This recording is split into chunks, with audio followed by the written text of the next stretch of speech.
Test ટ્યુબ્સમાં મેં અહીંયા ભાગ લીધો છે. આમાં અમે આપણે આયુર્વેદના દ્રાવણો ઉમેરીશું.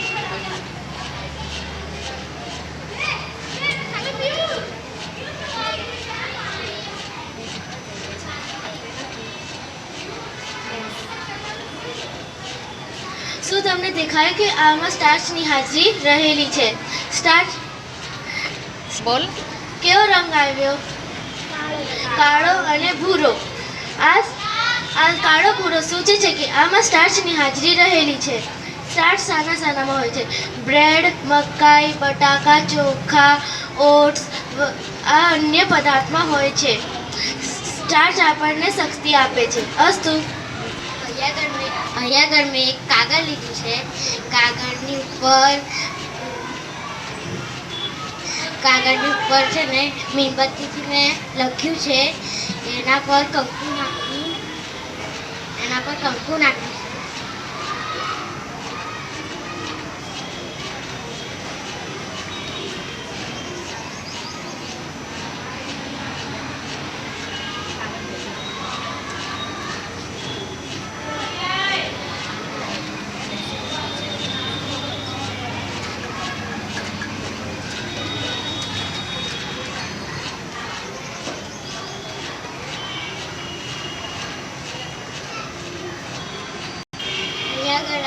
લખેલું આપણને દેખાય. આવું આ છે ને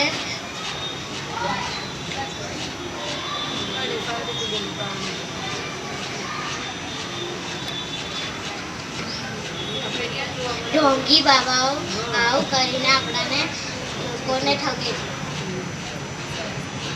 ચૌહાણ પીનલ લાલાભાઈ, હું આજે જાદુનો પ્રયોગ કરીશ. પહેલાં એક વ્હાઈટ કાગળ લેવાનું છે. તેના ઉપર હલ્દીનો પેસ્ટ લગાવવાનું છે. પછી તેને સાબુના દ્રાવણથી લખવાનું છે.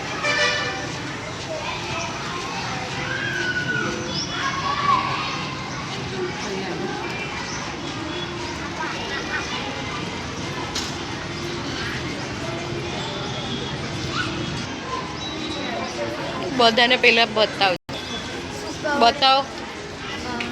આ સાબુનું દ્રાવણ આપણે આમાં લગાવી દીધું છે. પછી આપણે આમાં લીંબુનું દ્રાવણ લગાવીશું. તેનાથી આ જે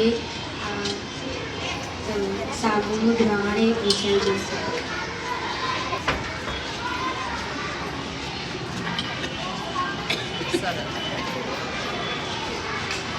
તમે જોઈ શકો છો કે આ સાબુનું દ્રાવણ હતું તો આપણે લગાવ્યું લીંબુનું દ્રાવણ, તો આ સાબુનું દ્રાવણ પૂછાઈ ગયું. અસ્તુ હતું ને તો એ એસિડના હાજરી જેવું હતું એટલે.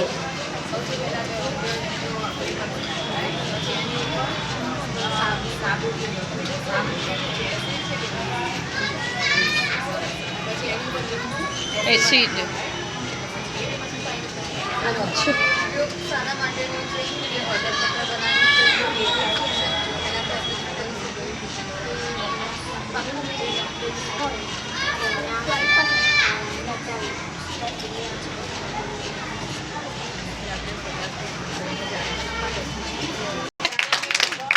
મારું નામ છે ચૌહાણ મુસ્કાન ભરતભાઈ.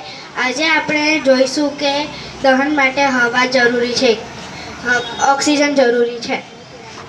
હવામાં ઓક્સિજનની હાજરી તપાસવી. આપણે એક ડીશ લઈશું. તેની ઉપર એક મીણબત્તી મૂકીશું. પછી તેની આજુબાજુ થોડુંક પાણી ઉમેરીશું. પછી તેને સળગાવીશું.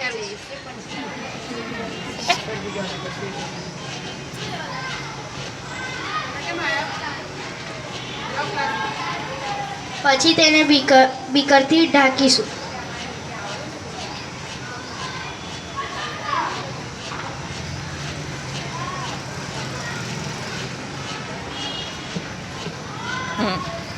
હવે એક્સપ્લેન કર. શું તમે જોયું કે મીણબત્તી તે ઓલવાઈ ગઈ છે? કારણ કે તેને ઓક્સિજન મળતું નથી અને એનાથી ખબર પડે છે કે ઓક્સિજન દહન માટે જરૂરી છે. અસ્તુ. Very good. મારું નામ છે ડામો જાની વિજયભાઈ. આજે આપણે જોઈશું કે સંતરાની અંદર છુપાયેલું વિજ્ઞાન. પહેલાં એક ફુગ્ગો લેવો અને તેને ફૂલાવો અને એક સંતરાની છાલ લેવી.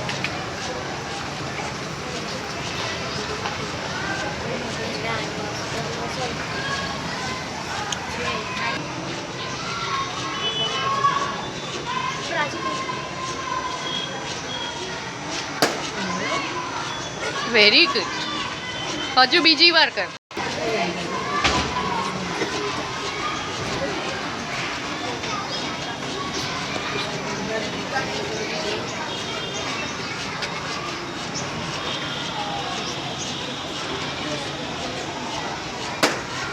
Very good.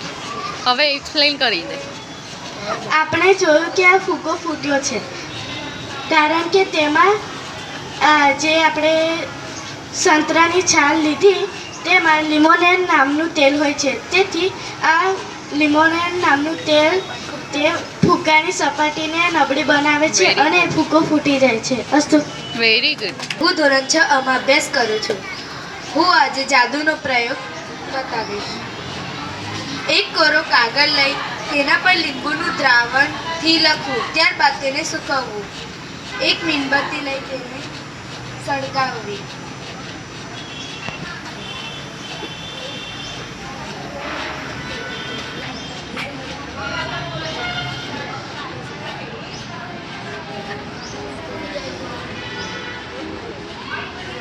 આમાં લખેલું લીંબુનું દ્રાવણથી લખેલું ઉપસી આવે છે. હું છું પ્રજાપતિ ડિમ્પલ. આજે હું તમને મેજિક બર્થડે કાર્ડ કેવી રીતે બનાવવું તમને કહીશ.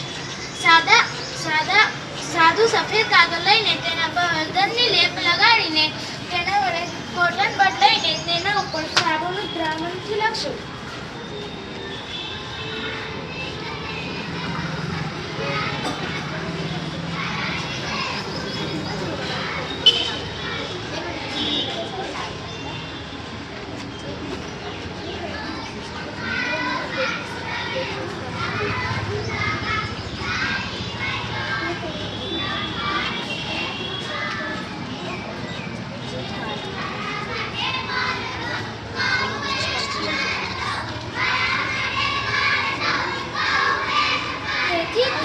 સાબુના દ્રાવણથી લખેલું તે આપણને લાલ રંગનું જોવા મળે છે.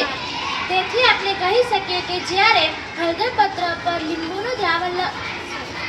સાબુનું દ્રાવણ લગાડતા તે લાલ રંગનું જોવા મળે છે, કારણ કે સાબુનું દ્રાવણ એ બેઝિક છે. હું આપ સૌને ઉષ્માવહનની પ્રક્રિયા જણાવીશ. આપણે પહેલા લોખંડની સ્કેલ લેવી અને એક મીણબત્તી લેવી અને મીણબત્તીને સળગાવીને મીણબત્તીના મીણથી આપણે સ્કેલ પર ટાંકણીઓને લગાવી 2 ઈંટ વચ્ચે સ્કેલને ગોઠવવી. જ્યારે ધાતુની પટ્ટી ગરમ થાય છે ત્યારે ઉષ્માવહન પણ ગરમ થાય છે અને તે તરફથી ઠંડા છેડા તરફ જાય છે. ત્યારે મીણ પીગળે છે અને ટાંકણીઓ નીચે પડે છે. થશે પવન લાગે છે. ઉષ્માવહનની પ્રક્રિયા કહે છે. અસ્તુ.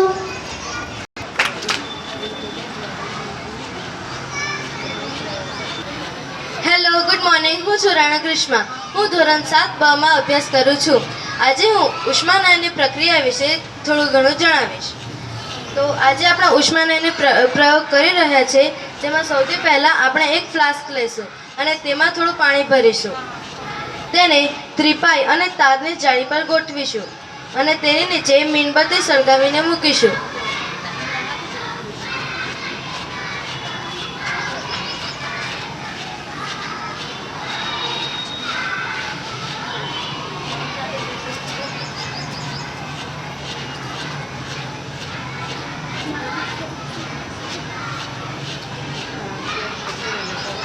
ગ્રીશ પટ્ટીકો હળવેથી નાખીશું જેથી તે તળિયે બેસી જાય.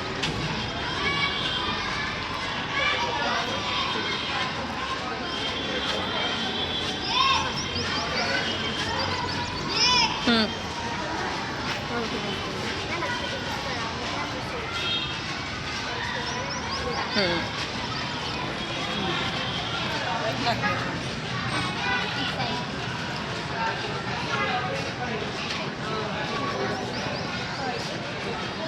આ પ્રક્રિયામાં આપણને જોવા મળે છે કે નીચે તળિયાનું પાણી ગરમ થઈને ઉપરની તરફ વહન પામે છે અને ઉપરનું જે ઠંડુ પાણી છે અને આજુબાજુનું જે ઠંડુ પાણી છે તે તળિયા તરફ વહન પામે છે.